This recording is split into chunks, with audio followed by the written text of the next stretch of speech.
Ito na ang laban ng Pilipinas at Malaysia. Ito na magsisimula na ang bakbakan ng Malaysian Pride SRG versus Fnatic Onyx Philippines from the Philippines. Yun na nga, sabi ko, dalawang Philippines. Ito na. Ito na nga.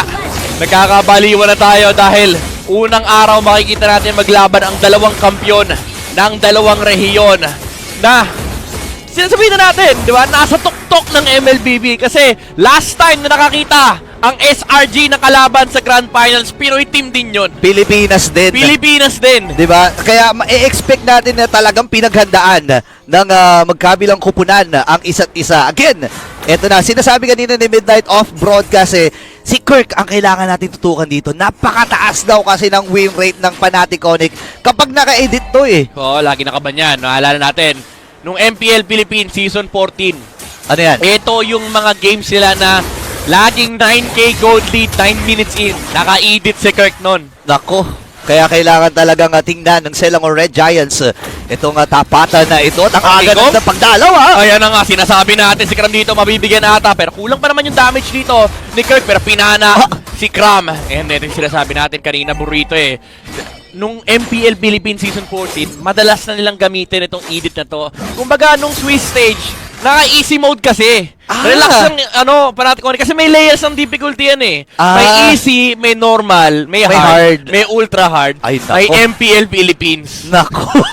Marami-rami pa palang dadaanan. So, ibig sabihin, naka-normal state na dito ang Fnatic Onyx PH. Yung bago mo sabihin. Medyo paano na sila, nararamdaman nila sabi nila, parang hindi na sapat yung easy Tinalo tayo ng BTK na nakaraan Kailangan nang i-up yung level. Normal na. Kumbaga, sa kotse, hindi na naka-primera, naka-segunda na. Okay. Yan ang aabangan natin. Kasi again, yun din yung playstyle ng Fnatic Onyx PH no? Parang simula primera, kwarta kagad, quinta kagad. Oh, wait lang. Apakan mo kagad. Ayan Nagkakaapakan. Kaso sinisipa pala ng bola. Uy! Ayun na naman. Na-experience na ni Innocent nung nakaraan to nag-purify sa mukha Normal-normalings na talaga. Oh, wait lang dito sa may bandang Turtle Pit. Si Bruce ngayon ang pinupuruan flicker na gamit na kanila. Yung ultimate del mula dito kay Kram. Nakakuha sila ng isa doon pero papabayaan na ni Yumes na makuha ng Fnatic Onyx PH yung unang pagong ng laban. Oo, ganda nung predict ni Kram doon. Pagka-flicker niya sakto, nagka-flicker sila ng dalawa ni Brusco.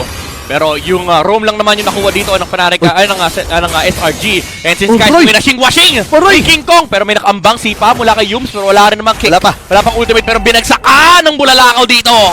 Yung mage ng SRG, Stormy, was taken out by Super Prince. Ito yung kaabang-abang. Remember, nung Season 10, nung MPL Philippines, nung mga panahon na yun, meta yung Parsa, meta yung Eve. Ito talaga yung inilalabas ni Super Prince. Naalala ko, from Anarchy pa yun, pagpasok nila. Siya na nga lang actually nagtitirang mag-isa dito no? Oo, siya na lang ang natitirang miyembro ng Anarchy. Grabe talaga to, si The Monster Mage. The Monster Si Super Prince. Alam mo kung ano-ano nilalabas nito ni Super Prince Huwag naman. Siya rin yung, pwede naman kasi pwede naman. siya din yung naglabas ng Louie, min. Ay, oo nga. Pinakauna sa mundo. Yung mundo nagsawa na kay Louie kasi sabi ni, sabi ng MLBB, nerf natin yan. Sabi ni Prince, laong pake. Wala, wapakils. Ito yung sinasabi natin na mastery ng hero, no? From amateur days, ginagamit niya talaga yung mga hero na yan. Nung na-introduce sa MPL Philippines, marami nang nagsabi na, oo nga, no, pwede pala talaga yung Louie. Ito si Super Prince, kumbaga, mala si Vin Diesel to Vin Diesel. Iniiwan na ng pamilya to pero sabi niya, I stand with my family. Ito na, oo nga, The Super Family. Diba? At least may super na, diba? Super Prince, Super Family. Parang ewan ko siya ata nagbubuklod dyan. Men, si Super Prince ang leader niyan. Kung may gagawa ng libro sa story ng Super Family, si Super Prince na nasa page 1. Oo, ayun nako, ewan ko na lang kasi ngayon 1-1 parang laman ang score. Ito medyo madalang natin makita to for Fnatic Onyx PH kasi majority ng mga games siya from MPL Philippines, from the M6. Laging may action laging nakaka 5 kills kagad sila first 5 minutes pa lang ng game. Ito medyo tahimik normal mode nga normal mode pa. Respeto pa. Flicker. Ayun nakipag-micro ang dami nagkakaano tayo dito pero Ferdes na ginamit na ni Super Prince. Flicker out mula kay Yumes. Nagka-flickeran yung Roam at Mage for both sides pero sa tapat ng Turtle may diversion play. Wala dito kay Louie. King Kong hindi niya ata nakita si Kais. Pero na-dodge! Pero hinintay din naman ni si Kais. Yung stun dito kay King Kong ay tatama pa rin. Pero nakadalawa na si pang Fnatic Onyx Philippines sa may bandang likuran. Si Kais dito tutong sa bola ni Kelra! And Super Prince, pinapatungan niya dito si Kram. Makakalakbo naman yung Terizla pero tutumba pa rin naman si Stormy. And Fnatic Onyx Ito na yung hinaharap mong aksyon, Burrito! In-action na nakagad eh. May pakidlat pa nga dun si Kirk eh. Stormy daw siya eh. Ito yung tunay na bagyo. Ito yung tunay na storm from Fnatic Onyx Philippines. From 1-1 to 4 to isang mabilisan. Kasama pa yung pagong. Nakakadalawa na ang Fnatic Onyx. Nakatori na rin sila dun sa baba. Oo, imagine mo, nasa yung si Stormy pero kayo binagyo. Binagyo eh. Si Yumsito ay makakalabas pa rin naman third airstrike mula kay Super Prince. Pero ang ganda rin nung ang ganda nung attempt ni Stormy tsaka ni Sekais na pinorse out nila actually in dash. Akala ko nung una na dodge eh. Pero dinelay talaga ni Sekais yung kanyang knock up. Pero hindi nagmatter kasi naka-immortal form si King Kong. After nung kanyang dash out, ginamit niya kagad yung Soul Server, yung naka-hold para mas makunat siya. Grabe naman yung micro mechanics dito ng Fnatic Onyx. Oh, bawal yan, bawal yan. Nakatunog ka agad. Grabe yung instinct dito ni Kirk. And alam niya rin kasi, I mean, kapag ganitong pagkakataon kasi hindi mo nakikita yung kalaban, lalo pag may luyi ka, dapat aware ka sa paligid mo. Pinapakinggan mo yung mga kaluskos na mga damo, pinapakinggan mo yung mga kuliglig, takbo ng hangin. takbo ng hangin, di ba? Yung pag may nagbago ba sa pag nag-shift yung molecules yung May molecules. and yung pixel ng bush pag gumano ng konti. Sabi niya, uy, parang may mali ah. Parang may something dito. Oh, wait lang. Alam nila na si Yums ay tumapak doon sa may pixel bush. Oh, sabi ni Kirk, nagbago yung molecules. Nagbago. Nakaramdam ako parang may northeast, may May 23 degrees.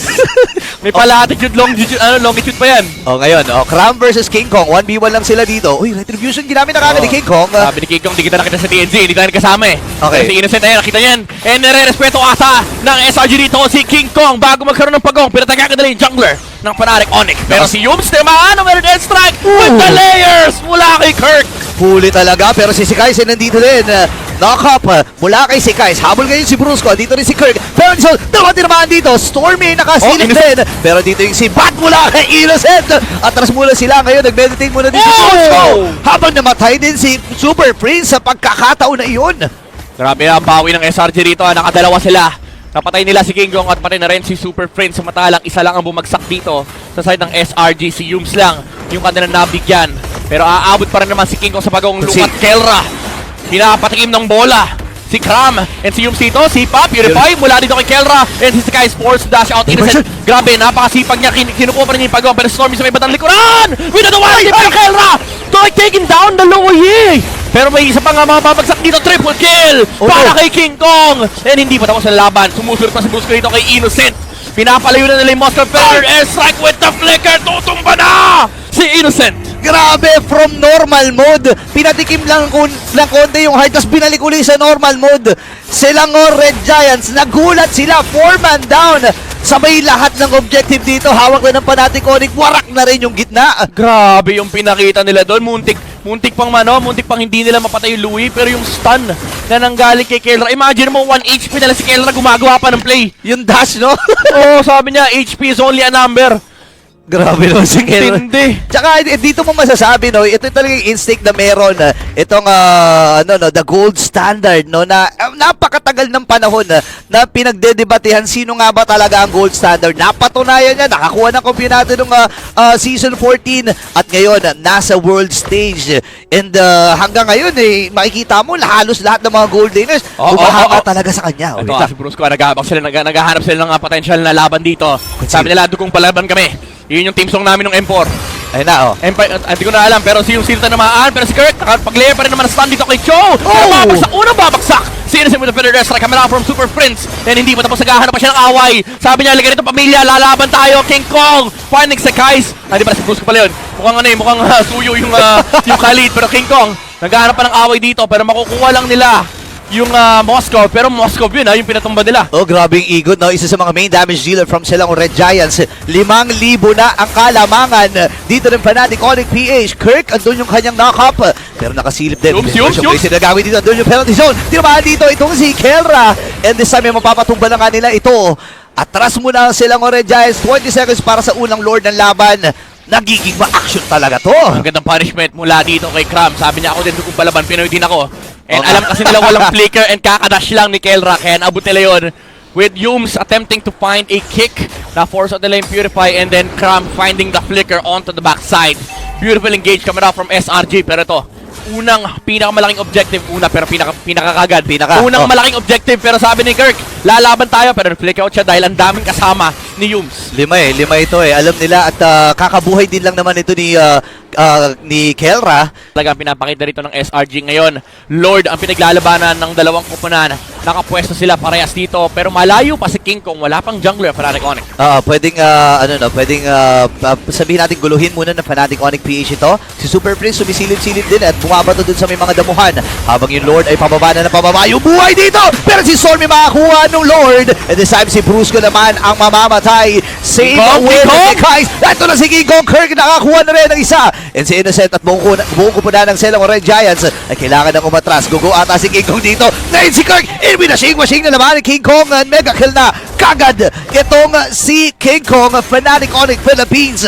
Umangat na. Alam mo men, kung madalas ka manood ng Fnatic Onyx Philippine Games, pag medyo pantay yung game, parang ramdam ko nagiging strategy na nila ito na binibigay yung first Lord tapos inuubos yung kalaban. Oo. Kasi madali lang patayin yung Lord.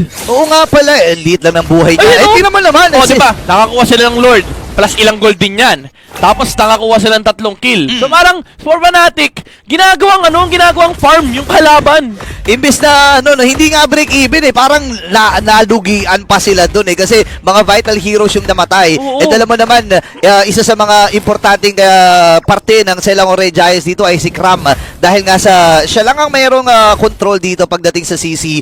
And syempre kailangan niya si Stormy para sa dispersion or rotation dun sa duality. Pero ngayon, ang Selong Red Giants, medyo babagalan nila ang tempo, babagalan nila ang laro. Kasi nga, kailangan mo magamit yung diversion eh. Oo. Tsaka kailangan mo rin magamit yung Julian, men. Last pick yan. Pero ang laki nung kalamangan ni King Kong. 3,000 yung lamang.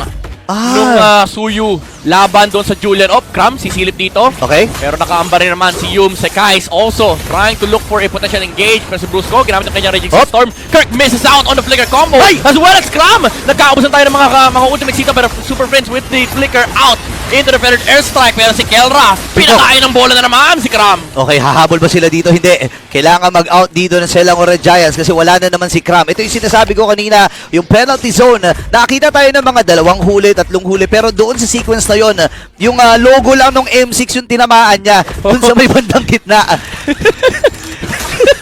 Huli yung M6 eh. Huli kami. Caught in 4K eh. Pero okay lang yun. Ang importante, nag-a-attempt. Oo. Caught in 4K talaga yun. Si by the way, 4K yung ano natin. Yung live stream natin. Oo. Ayan, si Yum tinamaan dito. Nag-proc yung Athena Shield pero tinamaan siyang 2. And ito na naman si Kelra. Galit sa objective. Galit na sa objective dito ang Fnatic Onyx Philippines. Pati yung purple, dinamay na. Wala na, ayaw na nila bigyan ng pagkakataon ng Selong Red Giants na makaabante pa. And ito yung mga bibihirang pagkakataon na nakikita natin yung SRG na hindi nakakabasag halos ng torre, hindi pinapalabas doon sa halos 70% nga ng mapa, hawak na ng Fnatic Onyx eh. Oo, kahit sabihin natin simut yung bottom lane, yung hawak sa river nasa side pa rin ng Fnatic Onyx. And ito yung maganda, parang nag-hard mode na yung Fnatic Onyx Philippines. Pero okay lang pa rin naman yan for SRG kasi yung Lord, kahit pa sabihin natin control ng or hawak ng Fnatic Onyx dito ng river, may diversion naman sila na pwedeng gamitin. Okay, ngayon si Yum sumisilip-silip na may idea siya na yung dalawa ay nandun sa may right mid bush. Grabe, nag-fast break! Dito, fast break play. Andito si Brusco, nakita niya si Cram. Pero hahawakan muna nila itong Lord na ito. Medyo malayo itong si Innocent. Pero alam naman natin na any moment pwede makasama yan eh. Burst. Give me the burst ng Fnatic Onyx. Parang papagaling sila mag-retry dito pero yun ang diversion. Kasama para Spirit Destruction instant coming in. Pero nakita si Stormy! Bawal! Si Stormy dito para sa guys! With the retribution onto the turtle sa guys. Sa mga bola ni Kelra. Pero makakaabot ba ang Fnatic Onyx Philippines dito sa mga tumatakbong miyembro ng SRG? Okay. Mukhang aabutan nila si Yums. Okay. Pero nag-flicker out na yung show. Okay, masakit na rin si Innocent dito. Nakuha man ng Selong Red Giants yung Lord. Pero ready ang Fnatic Onyx Philippines na mag-dive. Andun na yung mga pana-pana dito ni King Kong.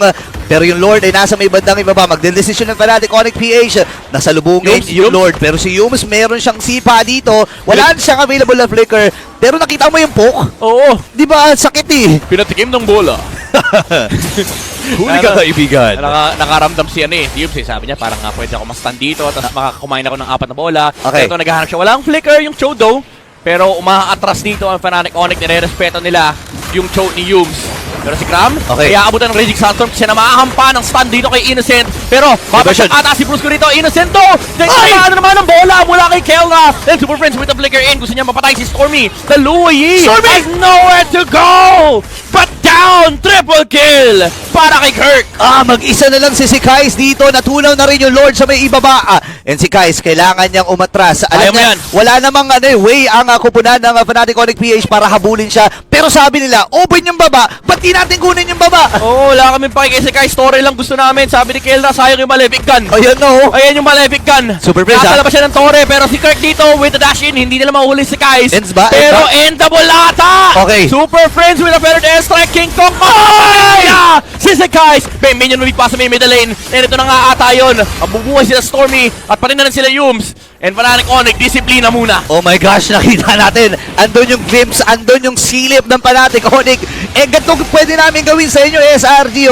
Buti na lang nabuhay at mababa na rin yung mga death timers dito ng mga members from SRG. Nabuhay na si Yums, nabuhay na si Innocent. At ngayon ay may konting pagkalma ang Fnatic Onyx PH. Kompletos Ricados na rin si Kela dito. Meron na rin siyang Rose Gold Meteor.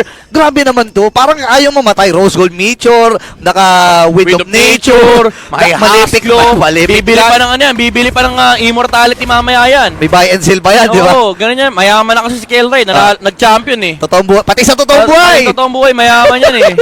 Oy, ngayon na. Oy, wait lang. Si Innocent, meron na rin siyang Wind of Nature. So kahit pa paano, may pagsabay na siya nagagawin. Oh, ano yun? May binentang item si Innocent. Ano yun? Hindi ko alam, hindi ko na maalala eh. Hindi ko nakita kanina eh. Nako. Basta yung item niya kanina, 6 eh, naging 5 eh. Bibili siya ng emo. Nako. Kasi nabigyan siya kanina ni nabigyan siya kanina ni Kelray. Hindi niya kasi abot men, lugi siya sa range. Ang nga pala. Sa mga marksman kasi, sa mga gold laner, masasabi ko, ang isang Moskov, mid-range lang yan eh. Oo. Hindi yan, kumbaga, hindi siya mga step curry, mga ano lang siya, basta mga players lang siya na mid-range, mid-range lang.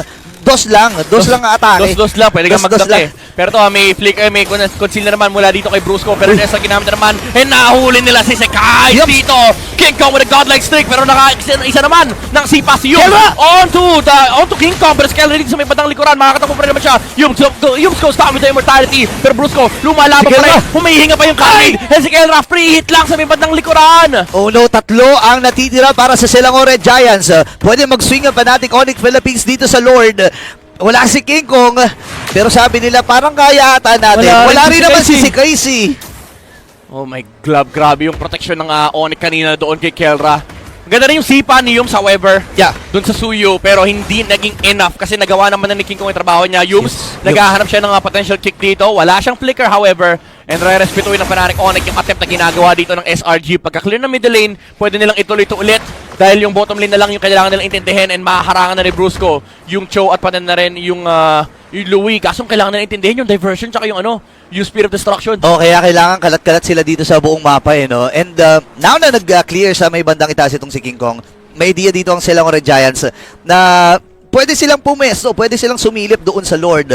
At ito na nga, nagbenta na dito si Innocent. Immortality kanina pala yung pinili niya.